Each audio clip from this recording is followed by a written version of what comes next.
하루를 시작하는 하나님의 말씀 5월 26일 금요일 하늘 양식입니다. 오늘 성경 말씀은 출애굽기 17장 1절에서 7절 말씀 가운데 7절 말씀입니다. 그가 그곳 이름을 마사 또는 무리바라 불렀으니 이는 이스라엘 자손이 다투었으며 또는 그들이 여호와를 시험하여 이르기를 여호와께서 우리 중에 계신가 안 계신가 하였음이더라. 아멘. 오늘 말씀은 르비딤에 이르렀을 때 라는 제목으로 조암교회 방일선 목사님께서 집필하여 주셨습니다. 홍해를 건너고 마라와 엘림을 거친 이스라엘 백성이 신광야에 이르렀습니다. 그들은 하나님의 인도와 보살핌으로 홍해를 가르고 마라의 쓴물을 달게에서 마시고 엘림에서 광야 속 오아시스를 찾았습니다. 신광야에서 배고프다며 원성이 자자한 이들에게 하나님은 만나와 메추라기도 먹여주셨습니다. 그런데 그들이 르비딤에 이르렀을 때 또 마실 물이 떨어지고 맙니다. 성경은 이때 이스라엘 백성이 다시 모세에게 대항하고 하나님을 시험했다고 증언합니다.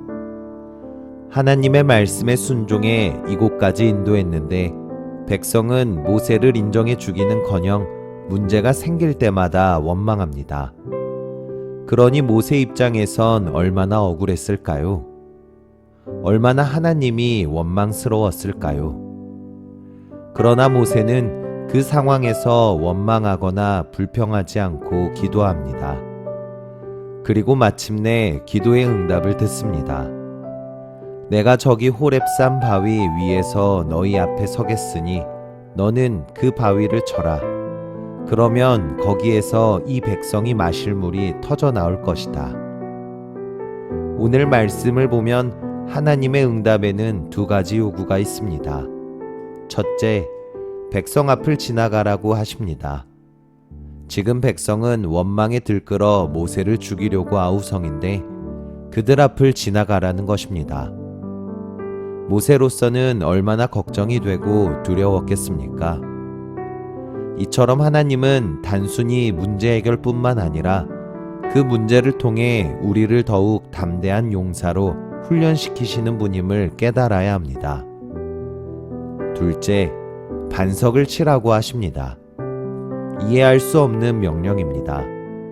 물이 나올 법한 곳에 구덩이를 파라는 것도 아니고 바위를 들춰 샘을 찾아보라는 것도 아닙니다. 그저 바위 덩어리를 치기만 하라는 말씀은 황망하게 느껴졌을지도 모릅니다. 우리는 기도하면서 이 일은 이렇게 이루어 주시고 저 일은 저렇게 이루어 주십시오 하며 은근히 내 의견을 피력합니다. 하지만 그대로 이루어 주실까요? 그렇지 않습니다.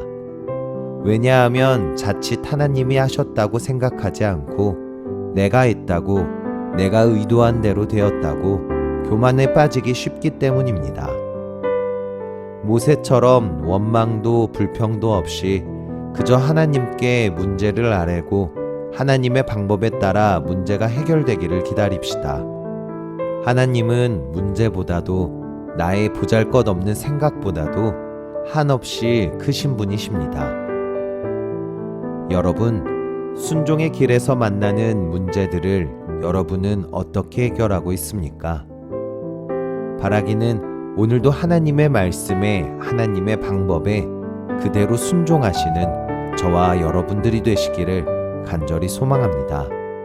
우리 함께 기도하겠습니다. 하나님, 우리가 순종함으로 나아갈 때 어려움도 능히 감당할 힘을 주시고 그로 인해 더욱 믿음이 굳건해지는 은혜를 누리게 하옵소서. 내 생각과 뜻을 버리고 오직 주님의 역사하심을 기다릴 때 가장 좋은 것으로 응답하시는 하나님을 만나게 하옵소서. 예수님의 이름으로 기도합니다. 아멘.